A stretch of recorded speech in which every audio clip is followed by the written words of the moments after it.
நண்பர்கள் அனைவருக்கும் இனிய வணக்கம். இன்னைக்கு நாளொரு மூலிகை பதிவில் நம்ம பார்க்க போகிறது அம்மான் பச்சரிசி அப்படின்ற இந்த மூலிகையை பற்றி தான். இதோட பூக்களை சாப்பிடக்குள்ள பச்சரிசியை சாப்பிட்டா வர சுவை மாதிரி இருக்கிறதுனால இந்த அம்மான் பச்சரிசின்ற பெயர் வருது அப்படின்னு சொல்கிறாங்க.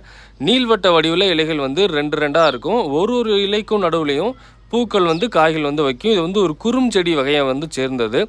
இதோட மருத்துவ பயன்கள்னு பார்த்தோம் அப்படின்னா சிறந்த மலம் இலக்கியாக பயன்படுது. அது மட்டும் இல்லாமல் உடல் சூட்டை தணிக்கிறதுல ஒரு முக்கிய பங்கு வகிக்குது.